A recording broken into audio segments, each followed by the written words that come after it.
विलासपुर गांव में सुरेंद्र एक बड़े से घर में रहता था। उसके यहाँ ईश्वर नाम का एक आदमी काम किया करता था। एक दिन की बात है।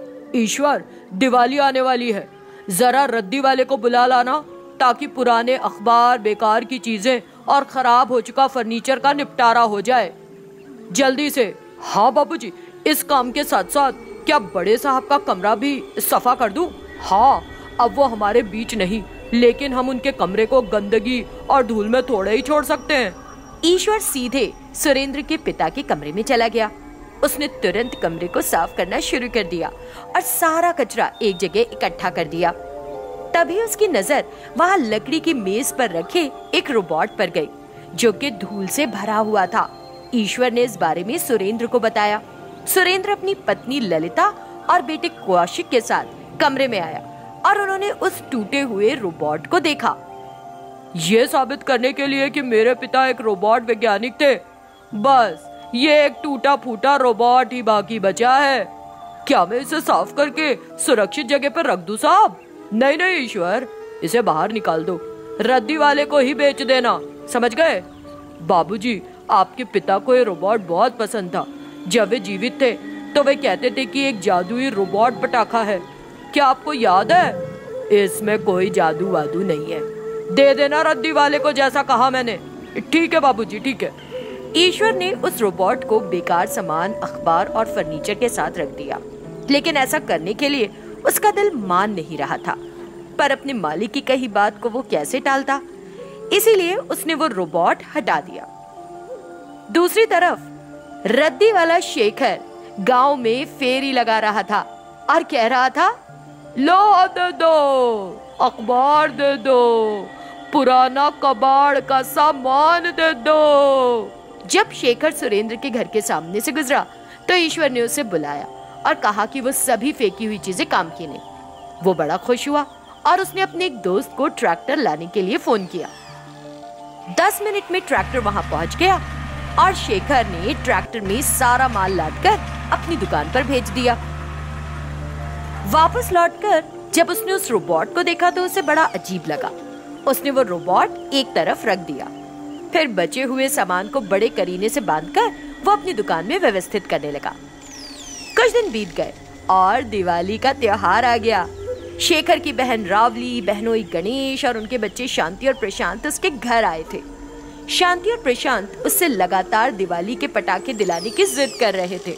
शेखर ने उन्हें जैसे तैसे समझाया और कहा, बच्चों तुम यहीं रहो, मैं जाता हूँ और तुम्हारे लिए ढेर सारे पटाखे लेकर आऊंगा। मामा, मैं भी चलती हूँ साथ में। हाँ मामा, मैं भी चलूंगा आपके साथ। कोई नहीं आएगा मेरे साथ, मैं हर तरह के पटाखे ले आऊंगा तुम्हारे लिए। शेखर वहां से भागा और अपनी कबाड़ की दुकान पर पहुंचा। शटर खोलने के बाद जैसे ही उसने रोशनी करने के लिए स्विच पर हाथ लगाया, उसे झटका लग गया और उसका दूसरा हाथ रोबोट पर पड़ गया।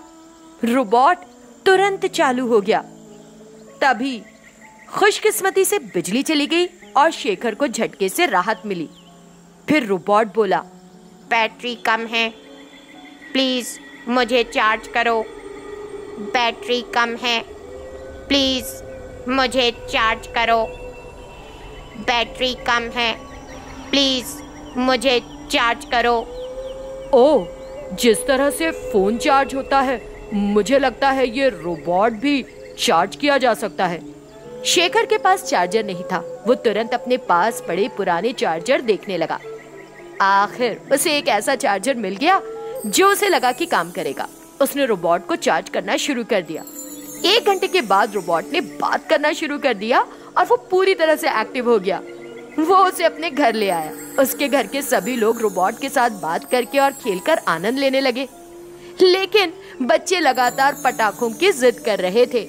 तो रोबोट ने कहा, अरे बच्चों, तुम सब मिलकर कहो, जादुई दिवाली रोबोट पटाखा।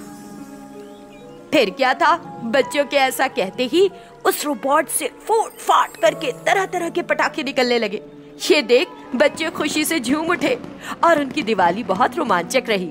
कृष्णा और विवान 2 बहुत अच्छे दोस्त देवापुर गांव में रहते थे।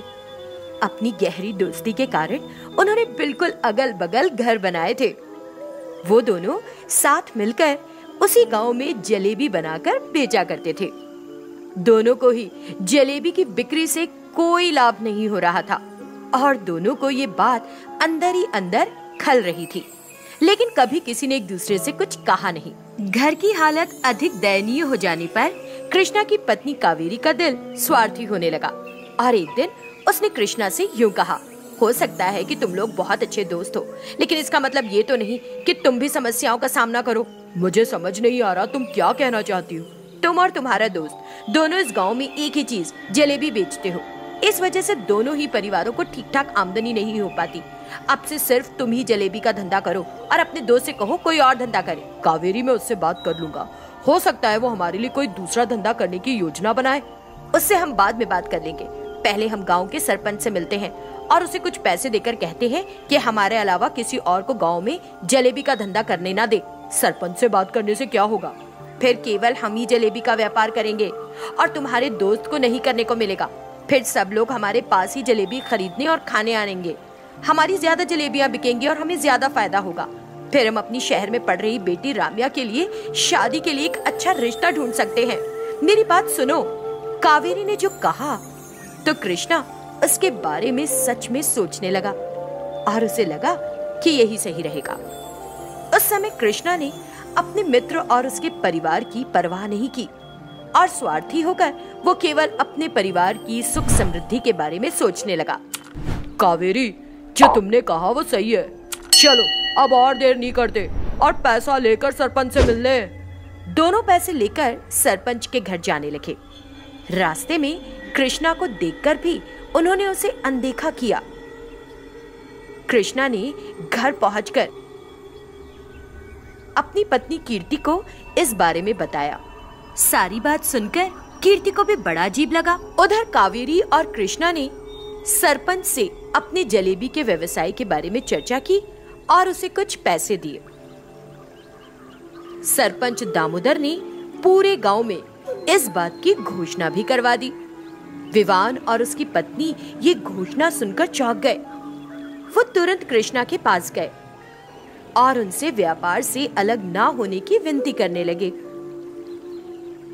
लेकिन कृष्णा और कावेरी ने उनकी एक ना सुनी, बल्कि उन्होंने टिप्पणी कर दी कि विवान और कीर्ति को उनका आगे बढ़ना पसंद नहीं।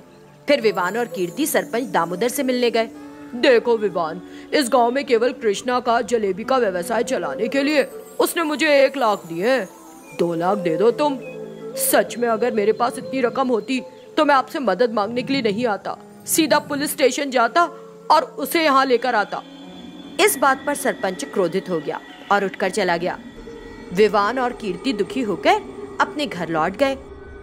दोनों अपने घर के पिछवाड़े पे चिंतित होकर बैठे थे कि अचानक, चिंता मत करो, मैं करूंगा तुम्हारी मदद। विवान और कीर्ति आश्चर्य में इधर उधर देखने लगे। उनकी नजर अपने सामने एक जादुई पेड़ पर गई जो उनसे बात कर रहा था। जब मैं एक पौधा था तो मुझे बाकी बेकार पौधों के साथ हटाया जा रहा था, लेकिन तब तुमने आपत्ति की थी और मुझे अपने घर ले आए थे। तब से मैं तुम लोगों को देख रहा हूँ। तब मुझे ये बताने का मौका नहीं मिला कि मैं एक जादुई पेड़ हूँ, लेकिन अब मिल गया है और मैं ये मौका नहीं चूक सकता। अब निश्चित ही मैं आपके लिए अपना आभार प्रकट करूंगा। तुम क्या कर सकते हो? मैं तुम्हें एक जादुई मशीन दूंगा जो जलेबी तैयार करेगी। पेड़ के ऐसा कहते ही उनके सामने एक जादुई जलेबी मशीन आ गई। उस मशीन से जलेबियां निकलने लगी और उन जलेबियों का स्वाद बड़ा ही मजे का था। विवान और कीर्ति बड़े खुश हुए और उन्होंने हाथ जोड़कर पेड़ को धन्यवाद दिया। फिर कीर्ति बोली, लेकिन हमारे पास ये जादुई जलेबी होने के बावजूद गांव में जलेबियां बेचने का अधिकार नहीं रहा। हाँ, तुम सही कह रही हो, ये तो मैं भूल ही गया। हाईवे पर तो तुम्हारी जमीन है, तुम वहाँ जलेबियां बेच सकते हो।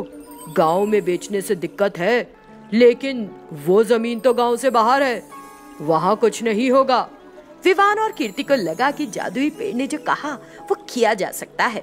उन्होंने अपनी हाईवे वाली जमीन के पास एक टिन शेड लगाया और उसमें जलेबी बेचने की जादुई मशीन को लगा दिया और जलेबी बेचना शुरू कर दिया। कीर्ति और विवान वहाँ खुशी से रह रहे थे। उधर गांव में कोई भी कृष्णा से जलेबी नहीं खरीद रहा था, जिससे उसकी जलेबियां और जलेबी बनाने का सामान बर्बाद होने लगा था।